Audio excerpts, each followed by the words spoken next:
You're listening to the Dare to Love podcast with your hosts, Sonica Tinker and Christian Peterson, founders of LoveWorks. What do I do when my partner attacks or blames me? We received this question from a student in our Relationship Mastery program. A couple of times a week, we get together with the students in our program, both couples and singles, and we do group coaching calls. And this question we had received via email. What do I do when my partner is always in attack or blame mode? So what you're going to be hearing now are, we put together 6 or 7 different ways you can go about that situation when you're the one who is with a partner who is attacking or blaming.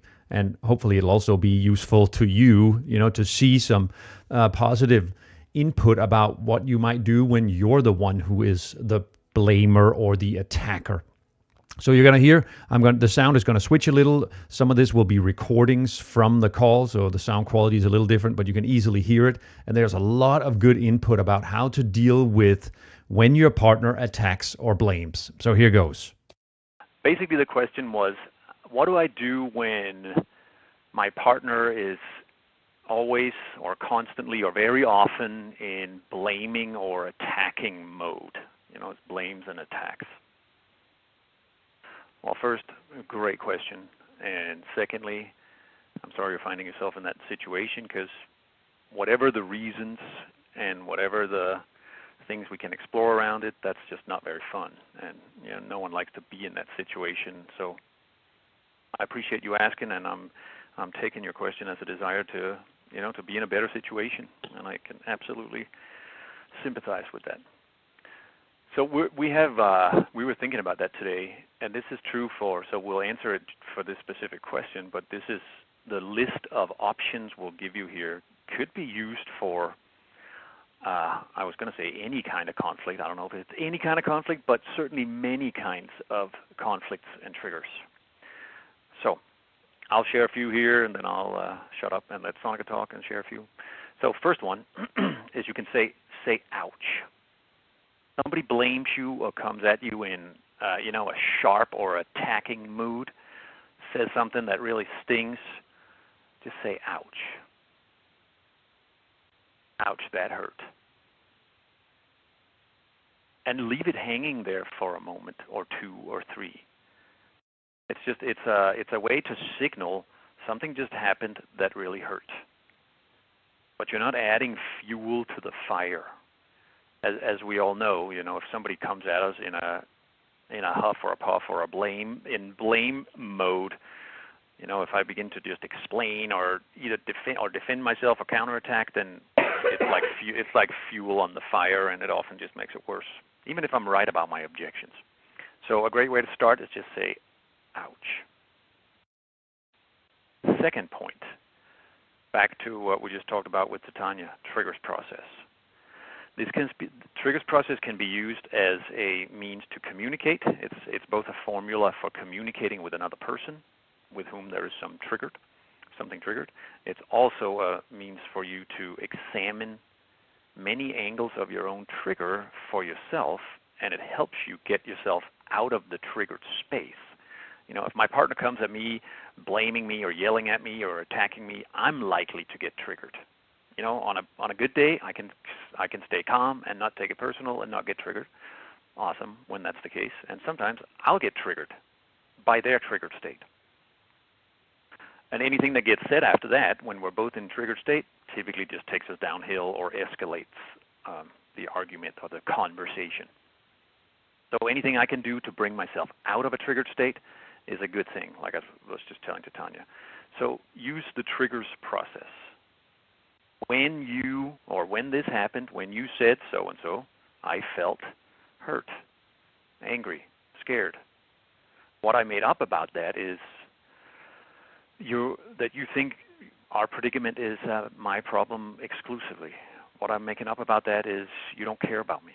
What I'm making up about that is we'll never make any progress. Whatever your makeups are. Really what I want is for us to have peaceful communication and to enjoy hanging out with each other. Why I want that is because that would make me feel at peace. what I'm willing to do for that, to take myself out of the conversation when I get triggered. Or what I'm willing to do for that is to go do my own triggers process when I get triggered and return when I'm in a good space. It would really help me if you would fill in the blank. It would really help me if you would be willing to go do your own triggers process, and then we could meet. Would you be willing to do that? That's a fast run-through of the triggers process. It can also be used, and this is the third point, the triggers process can the first part of it can be used to simply check out the makeups.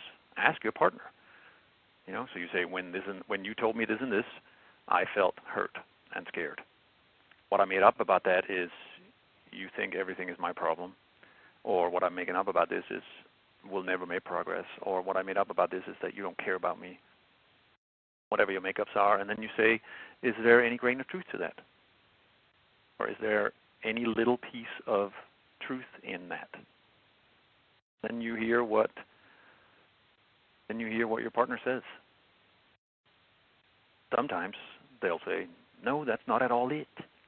Sometimes that question will lead to genuine and productive conversation. Sometimes I could say, if my partner asks me that, I can say, honestly, there is a little truth in me thinking you're always blaming me. So that's just a really valid question. Well, the other thing I was thinking about, when your partner is blaming and criticizing you, there's something going on with the person who is saying that or doing that or being that way.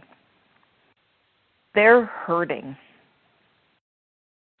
There's something they're incomplete with, something they're still hanging out with, something that is going on. Like sometimes I know people blame and criticize when, they're just too hungry, too tired. Something happened at work, and they're kind of coming home. You probably have heard that thing, right? Like, the boss yells at him. He comes and yells at, his partner who yells at the kid who kicks the cat. It kind of just gets dispersed. And really, it's just an outburst that's trying to, that really is just communicating. There's a whole lot of feeling going on over here that is kind of getting put on this, or there really is an incompletion or something something's going on with me about this topic. Some of you might have heard there's a saying that kind of goes around sometimes, there's either love or a cry for love. So when somebody is saying something hurtful or mean, it's almost always that there's a cry for love underneath there. There's a cry for some support. So, in addition to the options that Christian was talking about, which is more talking about my reaction to you when you deliver this communication or when you blame me or criticize me, and I'm kind of talking about my own triggers process. The other thing is just to recognize that, whatever it is you're saying may not have anything to do with me, and really is just a reflection of something going on with you. And so I can just slow it down and, sometimes ouch. I mean, I love that as a first thing, like ouch, wow, ouch. And I'm wondering, what had you say that? Like, what is it that is going on over there for you that had that be the thing that you said, that had that be the thing that, had that have the charge or the feeling with what you said. And I'm wondering if you'd be willing to back it up, slow it down, and let me know what's happening for you. What had you say it that way? Is there any grain of truth to that for you, that you really do believe that? Are you really just upset about something else? Is there something you really want me to hear around that? Are you feeling incomplete around that? Like, what is it that's happening for you over there that's having this communication come 20 years after the fact, and you're hesitant to talk to me about it? I'm just wondering, what is it that, had you say that or make that move or take that action? And I want you to know I'm really available to hear you if you want to share what's going on for you. So kind of meeting it with compassion, and that really requires that we not take it on like the person really is talking about us or saying something negative about us. You know, just as we talk about a lot of Give Yourself to Love, and we'll address this more at the conflict workshop next weekend as well, is that often when anybody says anything, it's because they are wanting something other than what they have, and they're going for a good feeling experience in there somewhere, and they don't quite know how to achieve that. So, you know, they're kind of coming out with, you know, this negative statement or this blame or this criticism or something that's not quite as clean and clear and, you know, responsible and enlightened as we might like it to be. And, you know, really to just bring a compassionate heart and ear to them and just say, hey, you know, what's going on? And if the person, you know, continues to just slam you and criticize you and, you know, blame you, and, you know, they aren't willing to kind of soften and drop down and be vulnerable and take responsibility and share what's going on with them, you know, certainly a really great thing to do is just set a boundary. You know, hey, that's not okay with me. It's not okay with me that you talk to me that way. I am totally open to hearing you if you're willing to share what you're experiencing, if you're willing to ask for what you need and want, if you're willing to talk with me in a way that's respectful. I am totally open to hearing you, but I am not willing to sit here and continue this conversation if you're going to call me names or blame or criticize me or, you know, just do, you know, launch into a dumping fest. I'm not open to that. And, you know, sometimes that's powerful. I mean, I remember there have been, you know, when my ex and I were going through a really hard time years ago, like there was some way, sometimes she would just like go off at me, and I would try being really like nice and respectful. And I remember there was once when I hung up, and it was one of the best things I ever did, because it was really, you know what, this isn't okay with me. I'm not going to stand for being talked to this way. I'm totally willing to share my experience, take responsibility to hear you, but, you know, if you're going to insist on being there, then we need to, you know, stop this conversation right now, take more of a time out, go do, you know, go get support elsewhere, you know, really reflect on ourselves so when we come back, we can pick up in a completely different place.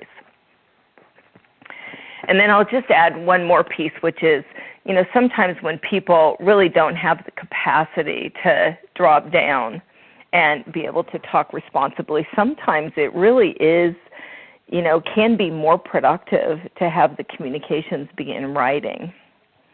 You know, so we've worked with some couples who are so triggering with each other that they really they were better served by slowing it down and writing out their feelings, like writing out the triggers process and actually reading it to each other, so that it kind of helped them stay on track so that they wouldn't keep going down these unproductive roads.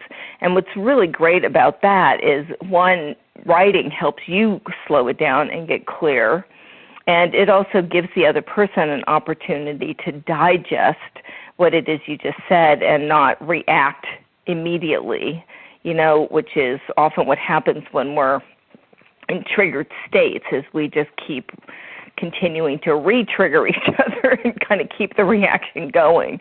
So sometimes writing and then just, you know, sending an email or putting out the paper, not even saying it in person, gives the other person a chance to kind of digest what it is you've just said and work through their own process and come back with hopefully another different, you know, a cleaner, more effective way of communicating, so that you really can work it all the way through. And really, when all of that fails, like, get support. You know, get a third person. You know, one of the things that, you know, with you guys in the mastery program, you know, a lot of you got a couple of free sessions. Like, you know, call us and set up a session and say, okay, this conversation didn't go well. Help us do it over and work it all the way through to completion, so that we can, one, complete that, and two, get it in our bodies. How do we actually work something all the way through to completion, you know, so that we really can end this in a good way. And then, you know, when there is blame and criticism, almost always what needs to happen at the end of any communication is just apologies. making it right again so that, you can move forward with, feeling more completion and forgiveness around whatever it was that was said. Because we all know when we hear something negative thrown at us, it takes a while for us to kind of recover from that. So, to be able to really, like, I'm really sorry I said that. I'm really sorry I called you that name. And I really see that, when I did that, I was feeling this and I was making this up, and I take responsibility for that. I really see the impact on you was that, it really hurt you and devastated you. And I really what I want is to be close. I want to take responsibility. I want to feel like I'm in my power, what I'm willing to do. And this is what, this is what I'm willing to do as an amends to make this right for you so that you don't have to carry that anymore. And, let me know if there's anything you need from me around that to be able to forgive me. So it was kind of a lot of different pieces there that are all different approaches and different ways of dealing with somebody who's kind of coming at you, attacking, blaming, criticizing. And they're all very valid ways, and it kind of depends on who you're dealing with and where they're willing to go. Yeah, and often in conflicts that last for longer times, you'll run through and try all of these methods or strategies, quite likely more than once. That's okay. Okay, so at this point in the conversation, the person who asked the original question raised her hand and said, I'd like some more clarification on how can I go about diffusing the blame or getting around the blame? I'm aware, because I've tried it many times, that there's no need to fight up against it. That doesn't work. But usually what happens is I'm trying to make a request or ask for something simple, like, to order to do something around the house or something like that. And I am met with a wall of blame and anger and statements like it's all my fault. And how could I be so thoughtless to ask for this, and so on. So how do I get around that mood or that blame, or how do I diffuse it? And here's what we offered about that. Yeah, great question. Well, additionally, something I might say is, wow, there's something you're really upset about there. Or you have a lot of energy around this, huh? Tell me more about that. To do that requires you to not get triggered. If you get too triggered or pissed off yourself, then it could be a good strategy to take yourself out and say, I'm not up for that. I'm not up for dumb fist or whatever. I'm going to go, I get triggered when I hear that. So I'm going to go, whatever, take a cup of coffee or sit under a tree, and once I feel clearer, I'm going to come back. Or you could say, I hear you're really wanting something here. I'm not up for talking like this with each other. At this point, the caller added to the conversation, saying something like, it feels like no matter what I ask for, when I make a request, that he feels like he's being made wrong just for me asking for something. And I know it's hard for me to stay in a good space because I'm already somewhat in a vulnerable space, since I'm the one asking for something. And I'll give you a simple example is, for example, I might ask for, would you be willing to put it on our shopping list that we're out of milk, so that next time any of us needs milk, we'll be sure that we have it in the house. Simple examples like that. All right. So one thing, and we'll talk about this more, gifts of conflict, so you'll really get it there as well. When I did work with the forum, and they used to talk about you're already always listening, which is another way of saying, we all have certain filters through which we listen. If somebody has the filter that they're doing it wrong, for example, you can actually start the conversation with that. Hey, honey, I'm not saying you did anything wrong, and I'd really like your help with something. Like next time, when you run out of, when you're the last one using the milk, would you be willing to, put on the list that we need milk? Like, I would really like that. That would really help me. Would you be willing to do that? But you kind of start the conversation with, I know you didn't, I'm not saying you did anything wrong. I'm not saying you're not okay. Right. It kind of helps him listen to the request differently. And a lot of people do listen to requests, so I just want to broaden this out to everybody. A lot of people listen to requests like I want something is basically saying you didn't do it, you should have done it, you're not okay because you didn't do it, right? So you just kind of help take care of them by going in ahead of time and saying, you know, hey, I'm not saying you did anything wrong. I'm sure you didn't even mean to have this happen. You know, you're a good guy. You're a good person. So it would help me next time you run out of anything if you'd be willing to just put it on the list or let me know. So you kind of go in preparing and hopefully preempting, preventing it from happening. And then, you might notice too, and again, I'll just broaden this out to everybody, is what's in there too is, would you be willing to help me? You know, we're usually willing to help each other and support each other. You know, would you help me maintain, make sure we have the stuff around here that we need by when something runs out? Like, you know, Christian and I always have a running list on our counter. Would you be willing to do that? That would really help me a lot. I'd appreciate that. One last thing I'll say about it is, at a different time, you know, when you guys are in a good space or a better space, not related to the upset around the milk incident, is ask a question like, you know, I notice when I ask for milk, or sometimes when I ask for stuff about the shopping list, I'm just going with this example, but it could be any, you know, you seem to be quite upset about it. Would you be willing to tell me how that is for you? Or you could say, is there a different way I could present that would be easier for you to hear? And see if you can have that conversation, you know, when it's removed from the triggering incident. You know, I'll just add one more piece here before we move on to the next person here, which is, you know, I really like sometimes starting off conversations like that, like I'm not saying you didn't do anything wrong, or acknowledging the positive intent, like I'm sure you didn't mean this. And I'm not saying you did anything wrong. Correct. I'm not saying you did anything wrong, and I'm sure you didn't mean for me to have this impression, or for me to be left with this experience, or, you know, like I'm sure you didn't mean it. And, you know, just saying something like that also kind of focuses in on the positive intent. Like, I know you're a good person, and you would, you know, you're not like trying to make sure I don't have milk, you know, for example, you know, like, and so, yeah, this would really help me. But just kind of going in so people feel seen at the get-go. And then from there, they're more apt to relax and hear you. And especially if we have tendencies to listen, like we did it wrong, or we're not okay, or we should be different, or we're being scolded, or, yeah, it just really helps.